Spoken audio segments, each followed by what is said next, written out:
because I refuse to not be first. Do we do enough? Well, I never shut up about it. It must have been about 16, 17. We nicked their guilt rings. Right, the bouncer's guilt ring. This is no good for me. That's the reality. If you want the honest truth, and I see it every day. This is Colm McGuigan for IFL TV, proudly sponsored by Everlast. I'm here with Eduardo Hernandez in Guadalajara. Eddie, what about Guadalajara? What are you feeling like out here? I'm feeling like... No, you know what, Colm? I'm feeling blessed. Blessed. I think that when we announced that extension yesterday, the extension after 5 years in America, I thought to myself, wow, where did that go? And 5 years is a big portion of your life. And I've knocked my absolute bollocks out for 5 years. I really have. And at times, you're working so hard, you're so involved with everything, you're so emotionally involved that you forget what you're achieving, where you've been, the great moments that you've had, the experiences that you've had. And you've got to be careful in life to let that pass you by. And it's, and I think sometimes you think, like yesterday I thought to myself, Jesus, you need to start realising, rather than just non-stop, just sit back and realise what you've achieved, where you are, and that's this Saturday. 55,000 people in Guadalajara in a Canelo Alvarez homecoming. We're promoting that fight. And, it's only the other day I was looking back at pictures of just messing around in the gym, and I was like, 10, 11, and I can't really believe where it's led us to, in all honesty. I mean, hard work, unbelievable ability, and charisma and good looks has played a massive part as well, but it's, I'm buzzing for the fight, I'm buzzing for John Ryder, and it's actually, Guadalajara is a great place, a really emerging city in Mexico. You've seen it, restaurants, unbelievable, hotels, and really looking forward to a massive night on Saturday, and excited for Canelo. In all honesty, I think it's great for him to be doing something like this at this stage in his career. I felt like Chris Tucker in Rush Hour walking up Guadalajara Main Street, because no one speaks English. They're all looking at me like two heads. What are you? How are you finding the language barrier over here? Stuff. I should have learned Spanish when we started this little adventure, and a bit of laziness, I suppose, and it's just difficult. I did GCSE Spanish. So, that'll only get you so far. Yeah, it gets me around. But I went for a beard trim last night and had an absolute stinker. I'm telling him to do a number 1 fade, and he's like giving me this. Well, I don't know what it was getting. But I should really learn Spanish. But when I was in a barber's last night, the guy didn't speak very good English. But he said to me, "Welcome to Guadalajara. This is your home while you are here." And obviously he says that to everybody. But I thought, we don't really say anything like that in England, do we? When do you see a Brit go up to someone and go, "All right, mate, welcome to England. This is your home while you're here." It's normally like this: "Welcome to England. What do you want? How much? What? What'd you say?" So I find promoting shows here fantastic. You went last night, was it, or the night before, to a small hall show. The passion for boxing is deeply rooted within them, and you'll see that on Saturday night. Canelo fight weeks are always special, but this one obviously a little different because it's in his hometown and there's the friends and family element to it. How big is this for Matchroom as a company to stage something like this in a 50,000 stadium arena? Yeah, massive. For our company is me, my dad, my sister as well. But it's pure, it's one of the great success stories of British business. You're talking about, and I have to give him all the credit, the old man, a very bright chartered accountant that started a business under a billiard hall over 40 years ago. And when he achieved everything he did in boxing, he never went anywhere near these kind of levels. And when I went into boxing, I had no idea, firstly I had no idea what I was doing, but I had no idea where it would take us. And I'd like to think that, on a serious note, forgetting the charisma and good looks, the hard work, the passion for what we do, and a little bit of luck along the way, because everybody needs it, led us to this moment. And again, it's one of those where you only really recognise what you've done when you finished. And when you look back, and when I look back on whether it's Froch Groves, Joshua Klitschko, Joshua Ruiz, Taylor Serrano, Canelo Triple G, Canelo, John Ryder in Guadalajara breaking the record at Dallas Cowboys, like that's when you look back and go, how did we even do that? Because we're only a couple of cheeky fellas from Essex. That's what we are. And we're not blagging it. We're good at what we do, but we have a passion for what we do. And that passion, people often say, you know, how do you work with that relentless rate? And the answer is passion and a love for what you do. You can be a hard worker, you can be a grafter, but if you genuinely love and adore what you do, famous saying, you never have to work another day in your life. And I love boxing. I love boxing so much. And that's why sometimes I get frustrated, because I get frustrated by the criticism, because it's like people think that I don't actually love boxing as much as them. I love boxing more than you. You know, like I love, Sunday I was down Brentwood ABC, right, in the Brentwood Centre, loads of it. That for me, I'm sitting there watching it, and just, that's the purest form of the sport, right? When, before any of the money comes in, and I just love it, honestly. I feel so passionately about boxing, from grassroots to the elite level. And it's my life, it's completely my life. So to be able to do something like this, it's a massive moment for us. And I will try on Saturday to just sit back and go, how did we end up here? How did we end up here, you know? As a promoter, this is one of the times that you're in a tough spot, because you've got both fighters in the main event. This is such a big challenge for John Ryder, something he won't shy away from. Can he do it on Saturday night? Yeah, he can. I mean, your point's interesting about, you know, there's no point being a snide. It's like when Canelo boxed Bivol.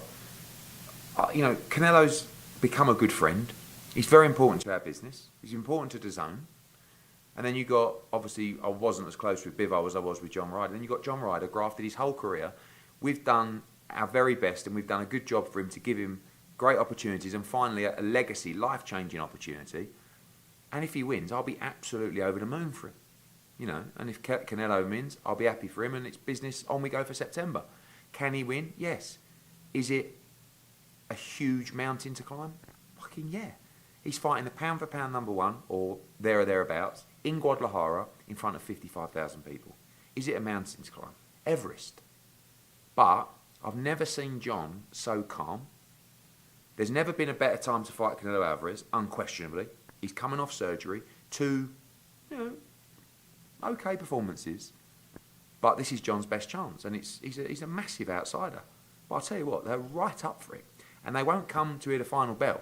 They'll press him, they'll sit on his chest, they'll make him fight, and I'll tell you, it'll be a great fight. And I'm really pleased for John. I'm really pleased for Tony, you know, and just to be out here getting this opportunity, and like, this is for them. Forget us, but imagine, you know, John Ryder, where he's come from, where he's been through, getting stopped for the British title, losing close decisions to Rocky Fielding, losing a very tight decision to Callum Smith for the world title, coming back, you know, beating Akaway in Vegas on the Canelo card, right back out of nowhere, beats Daniel Jacobs, beats Zach Parker. Who would have thought John Ryder would be fighting for the undisputed World Super Middleweight Championship in front of 50,000 people in Guadalajara against Canelo Alvarez? I fucking love shit like that. That, for me, is everything, you know? Because I'll be honest with you, 2 years ago, I thought, I don't know what we're going to do with John. I can't get a break for him, you know? And then we managed to get the Jacobs fight. He won that. Zach Parker fight come out of nowhere. He took it on a Frank Warren show, won that, and now we're here. So, bloody good luck to him. Canelo's made it no secret that he wants Bivol next. 168, 175, where's that going to land? And is it going to land? He's, like, I completely get, you know, when people say, oh no, you know, do it at 168. Can you imagine people's response if Canelo made Bivol drain down to 168 and he beat him? What would they say? Oh, he couldn't beat him at 175. He made him come down to 168. Canelo says, same terms as last time. You beat me. I need everything the same to prove I shouldn't have lost that night and to prove I can beat you. That's what he's thinking. So I don't rule out 168, but they want it at 175. Bivol quite likes 168 because it's a chance for him to become undisputed. I don't necessarily think it's a great look for Dimitri Bivol to make 168 for the first time in his professional career against Canelo Alvarez. But that's the fight Sal wants. He's desperate for that fight. Desperate. And, you know, who knows what's going to happen with Beterbiev. Obviously, the WBC made their statement the other day about it. He's got to fight Callum Smith now. So, really, in terms of a September fight or July, August, Bivol's got either a voluntary defence or he has to fight Canelo Alvarez. Because I don't see that better be a fight happening just yet. Run me through this undercard. Stevie Sparks in a tough fight against Valenzuela, and Julio Cesar Martinez in a tough fight as well against Batista. Talk to me about those fights and what's next for both if they come through it in terms of Stevie Spark and Julio Cesar Martinez. Could we maybe see Sonny Edwards? Yeah, we'll start with Julio Cesar Martinez. The only aim I have in the flyweight division is undisputed. You know, we've got Julio Cesar Martinez, we've got Jesse Rodriguez, we've got Sonny Edwards, and then you've got Delakian, the WBA champion. So Sonny Edwards was supposed to fight Jesse Rodriguez, probably in July or August. Obviously, Jesse broke his jaw. Sonny's going to fight in June, and then I would like to make the Jesse Rodriguez fight in November. Right? Julio Cesar Martinez fights on Saturday. I would like him to fight Delakian, probably September. And then the winner fights the winner in the spring of 2024, and you have one champion in the division. That's all we want. That's all we want in boxing, is one champion in the division, you know. And we can do it. We can do it there. Julio Cesar Martinez left his crazy place in Mexico City now, trains full-time with Eddie Reynoso, looks great, and, you know, maybe he gets the Sonny Edwards fight. Sonny's obviously got his fight coming up on June 10th at Wembley. Stevie Spark he's a little rough diamond, you know. Like, he boxed Montana Love, beat him, dropped him, and beat him. Obviously, Montana got DQ'd. All of a sudden, Stevie Sparks, do you want to fight Valenzuela, who's from Guadalajara, right? In front of it. Fuck him right, mate. Straight on the plane, him and Brendan Smith, two lovely people. From a meeting in Toowoomba that I had many months ago to completely changing his life through the Montana Love fight, through Saturday. If he wins on Saturday, I'll be looking to put him in with a Regis Prograis, with a Matthias, or anyone else that we sign at 140. If he beats Montana Love and Valenzuela, he's ready for a world title shot. And I'll tell you something now. What you got to love about Stevie Spark is he goes for the knockout. He has no intention of letting this go to the judges' scorecards. 100% from the first bell, he's going for the knockout. Valenzuela is a sharp puncher. Just won a big against Ulysses Jr. in the first round knockout in Canada. He's a good fighter. He's going to be tough to beat. And also, Godvich against Bolotniks, like great fight at 175 pounds. You know, Alex Godvich, who many people felt was the standout 175 pounder, lost to Artur Beterbiev. Eddie Reynoso thinks he's top class. So if he beats Bolotniks, you know, we'll be looking at maybe him against Dimitri Bivol, or maybe a final eliminator with bouts if he comes through with the WBA. So yeah, I think it's going to be an interesting card. New deal for Dazn, Matchroom, another 3 years, USA and Mexico. What does this mean for Matchroom going forward, and will there be new dates come out soon? Will there be new signings coming soon? Yeah, is that on the way? Definitely new signings. I mean, firstly, it means that we're in business with an aggressive TV budget for another 3 years in America and Mexico, which is always nice. It means that, look, we've done 5 years here. I think we've done a good job. I think we've made mistakes. I think I've been humbled at times, but we haven't stopped working. But we've really got to grips with the industry here and the business and the market. And now we're in a position where we can add new signings, but I'm very comfortable with the roster of fighters we have, with a couple of additions coming over the next couple of weeks, because I don't want to be in a position where I can't give fighters the activity. There's so many fighters in America fighting once a year. Some of them not even that. And there's no point. There's very few fighters that are delivering extreme value in this market. We have a very strong Hispanic subscriber base on Dazn, and we have a fantastic schedule. And as a business, Dazn are in a fantastic position in America. So for us, we knew it was coming, but it's nice to secure that future, and for the fighters as well, who can say, wow, I've got, you know, very strong broadcast support, Matchroom in a great place. I don't see necessarily other promotional companies with the same kind of backing and security that Matchroom can provide. So I feel very good about where we are, and I feel very good about our understanding of the market. It's not just America, it's Mexico as well. And our shows here have been big successes in terms of viewership in America and in Mexico, and they've been a lot of fun. So yeah, it was a big moment for us to secure that extension. With that new deal, how many US shows per year can we see going forward? I think probably somewhere between 8 and 12, and the 12 will be with the Canelo Alvarez shows as well. I would like to use that budget to do more shows sometimes. They don't all have to have massive main events or unification fights. You know, we have now a lot of good young fighters coming through. Diego Pacheco, a really good example, someone that's going to be headlining very soon in California. Keeping those young stars active, adding to the roster. And again, we're going to be signing a couple of world champions over the next couple of weeks. So for us, we needed those dates and we needed that commitment to make sure we can service them. On top of that, this leads me on nicely to my next question. I spent some time in Vegas at Garcia Davis, and I'm sure you've seen the back and forth with Leonard Ellerby. You were involved in it. Whenever I spoke to Leonard, he said you had no pay-per-view stars. He kind of had a go at you. He said that you haven't really made a mark in the US and he doesn't know what you're talking about. What's your response to that now that you've settled down? Because at the time, obviously, you had a response, but it's a bit different. Like, people like you need to say to him, sorry, who have you got? Which fighters do you have signed to Leonard Ellerby or Mayweather Promotions? And the answer is absolutely none. Like, I mean, I'm sure there's one or two that you've never even heard of. Tank is not signed with Leonard Ellerby or Mayweather Promotions, right? He rocked up, I think, as a favour. Like Al Heyman sort of didn't want to mug him off and said, look, Leonard, come with the new thing you got on your chin and come and stand in the background. It'll look good look for you. But when he says things like that, I just think, like, am I missing something?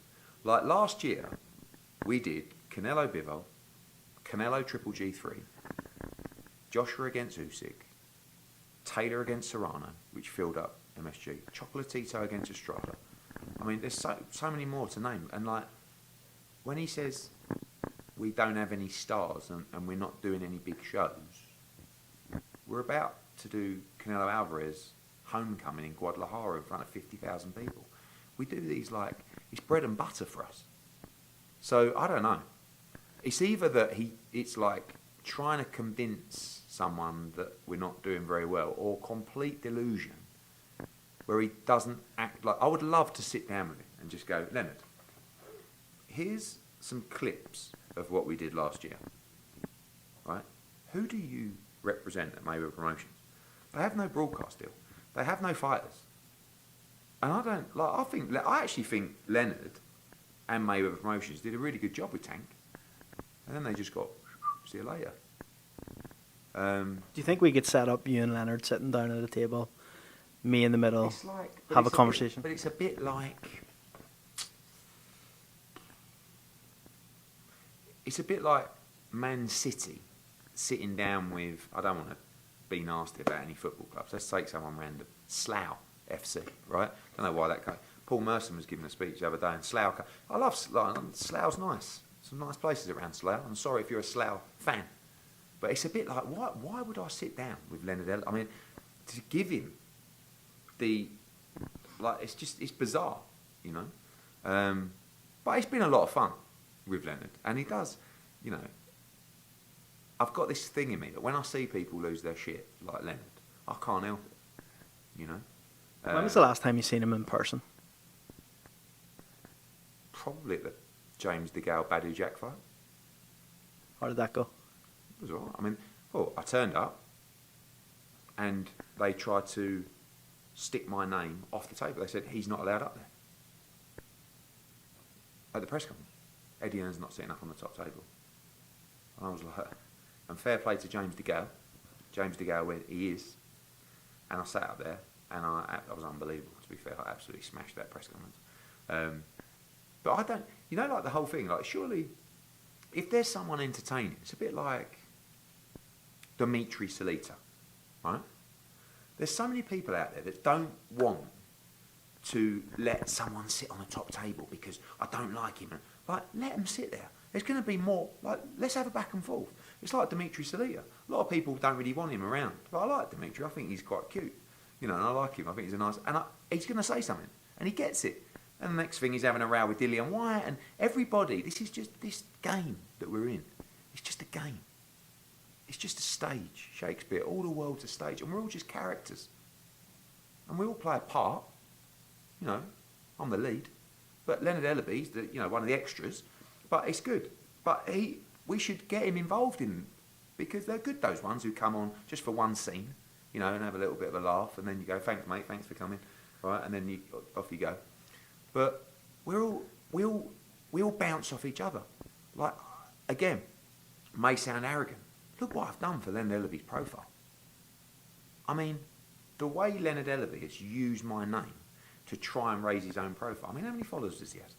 50,000, 60,000? I know it's not about followers, but he's kind of, and I've got 1.3 million. Everyone knows who I am. So now we're talking about Leonard Ellaby for 5 minutes. He should be absolutely saying, he should phone you later and go, COLM, it's Leonard Ellaby. Thank you so much for giving me some exposure, because, you know, I need it right now, because I need to stay relevant with fighters, you know.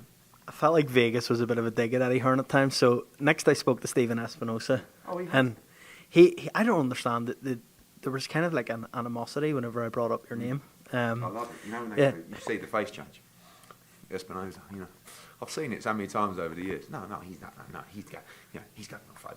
But that all stems back to Anthony Joshua, really, with Stephen Espinoza. And the reality is, and I'll tell the story, and it doesn't really matter. It's nothing, you know.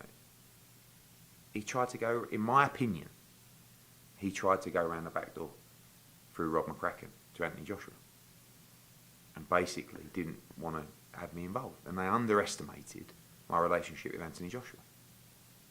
And that's why when you're close with a fighter and you have a loyalty with a fighter, that's when it shines through in those kind of situations. So when we left Showtime with AJ after they backed him, because we went elsewhere for another deal, we were talking to HBO, then we went to Dazn, we kind of fell out, you know, and it's never really recovered, to the point where, and he can say what he wants about, he didn't see me. I went up to him at the Caleb plant fight and I went, Stephen, how are you? And I put my hand out and he looked at my hand and he looked down his nose and walked off. Now he can say, because I've heard him say, I don't remember that. Mate, I was there. I don't drink. It's not like I was fucking pissed. I saw you with my own eyes and you can't stand me. And it's sad, really, because I think we could do a lot of business together. But we're probably never really going to get on. But you said off camera, you went, I actually think you and Len Ellaby would really get on. And we probably would. Most people do get on with me. But this, again, when we go back to the play, and it's all like, this is really an act. You know? I'm just trying to be funny. You've got an audience, right? Like, do you want views or not? I don't want to sit here and go, I like everybody. They're all such fine gentlemen. Well, when I spoke to Espinoza, though, he criticised Matchroom's performance in the US. He said, what has Eddie Hearn done since he came here? He also said that when you arrived, you had this $1 billion budget. You blew it. And now you don't know what to do going forward. Firstly, the billion was over 8 years, right? So we've only done 5. And we realigned the budget. And when we talk about blowing, I mean, it's a budget for boxing. So that's never, well, that's just ridiculous. But I agree with Stephen in some respect. When I came in, I was quite arrogant, and I was bullish, but that's me. What do you want from me? Do you want me to be the loudmouth Brit, you know, outspoken, arrogant guy? Because that's what's got me to this point. I'm not going to start changing. And I have humbled myself, and I have calmed down. I'm much better in situations where I don't say things to upset people. But what have we done in America? We're a British promoter that has come over here and done the biggest shows consistently over the last couple of years. The reality. You know, the biggest show of last year was Canelo against Triple G. The biggest show of the year before was Canelo against Billy Joe Saunders. So, you know, I don't know. But we can do better. We can definitely do better. And I think we've probably not done as well as I thought we would at this stage, because I expect a lot. But I think we've done a fantastic job. And I think, like, to put it into perspective, when we're talking to these fighters, you know, there's a couple we're talking to at the moment, and they're debating whether to sign with PBC and Showtime, Top Rank, or Matchroom. That's basically like the big names. That's the three that, and we're winning a lot of those races. So you can't say, what have they, like, if fighters want to sign with us in the US market over, you know, PBC, over Showtime, over Top Rank, ESPN, Like, we must have done a pretty good job. So, yeah. I saw something yesterday. Someone put a post out, and it just said at the top, like, it was like criticising Matchroom, and it was quite like mental. Like, they're a joke. They're this, and it just said at the top, Stephen Espinoza liked, and I just thought that sums everything up. That sums everything up.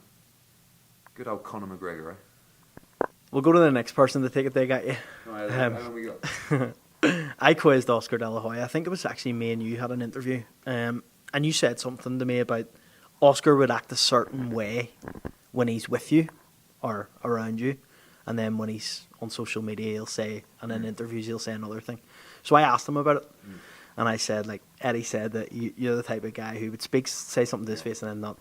He said that he criticised how you've moved Canelo. He said he would never have taken the Bivol fight. He said he doesn't understand your logic in taking that. Yeah, cool. But I don't move Canelo. I work for Canelo Alvarez and Eddie Reynoso, right? They tell me the fights they want, and I make it happen. Did you think it was a good idea at the time, though, that Bivol fight, I truthfully? thought he beat Bivol. I did think everybody did. Well, very few people thought Bivol would beat him. By the way, when that fight was made, Oscar De La Hoya weren't coming out going, this is a bad fight to make. But the one thing, look, with Leonard Ellerby, if I bumped into Leonard Ellerby, he'd either shout something at me or we'd end up rolling around on the floor. Stephen Espinoza won't even shake my hand. Oscar De La Hoya will give me a cuddle and then do those. So in some respects, I'm cooler with Leonard and Stephen in that respect. Do you know what I mean? Like when I see Oscar, and I like listen, Oscar De La Hoya is a legend of the sport. He's a bit out there, right? But he is, like, what he's achieved in boxing. I could never. I don't like the whole. I was a Hall of Fame pound for pound great. So listen to me. You're now a promoter. You have to be judged on as a promoter, and I'm much better than you.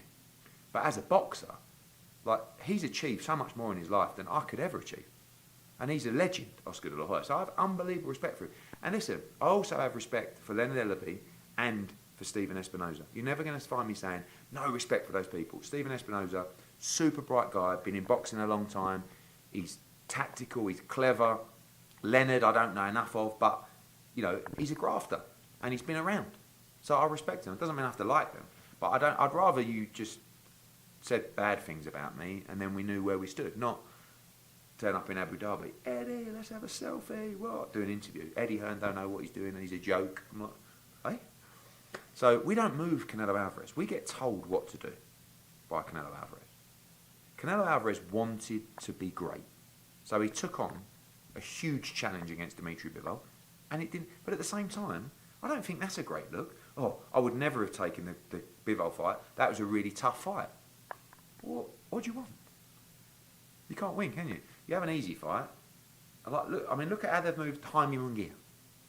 Please don't talk to me about how to move a fighter when you've moved Jaime Munguia like that. It's an absolute embarrassment. Ruined his career. Great fighter. Huge fan base. Should be fighting Gennady Golovkin. Should be fighting Charlo. Should be in all those fights. And his resume is a stinker. So, but when Oscar talks about Canelo, you can't. There's a huge amount of emotion there, and he doesn't really speak with a lot of sense in that regard. Yesterday, This is an interview just to get me in trouble, isn't it? It's just basically asking me my opinion. it's great, isn't it? Thanks. You lost out on a purse bid yesterday. Yeah. Not really used to losing out in purse bids these last couple of weeks, right? But Well, apparently, is there a matchroom mole, or is that just a myth? Look, apparently we lose purse bids all the time. I mean, we're in purse bids, we win, we lose. Look, I'm not going to sit here and say, we lost by 15,000. I was gutted. That's a strange amount to It's lose not out really on. calm. The amount of people that messaged me saying that was a dodgy purse bid, there's a mole in the camp. It was here in Guadalajara. We rocked up with an envelope, right? And they were on Zoom. The reason that the bid was so close is when you're exchanging offers for weeks, you have a very good idea around the amount someone's going to bid. Do you understand? Because you can work it out on the split. So normally you're within 100 or 200,000 of what the other person's going to bid. Normally as close as 100. I was so close to bidding 2.2 million. I can't believe it. And But we bid. Our bid was to lose money on the show. We were losing money on that show in Liverpool. But I wanted the fight. I really wanted the fight. And I so nearly bid 2.2, which would have won it. And yeah, 50. It doesn't matter whether it's 15,000 or 50,000 or 100,000. We lost the bid. Nothing untoward. No moles in the camp. Just two very who understand the value of a fight. And actually, when you lose like that, sometimes it's better losing like that because you know you bid the right number. Do you know what I mean? They saw the same value in the fight. Unfortunately, they saw 15,000 more.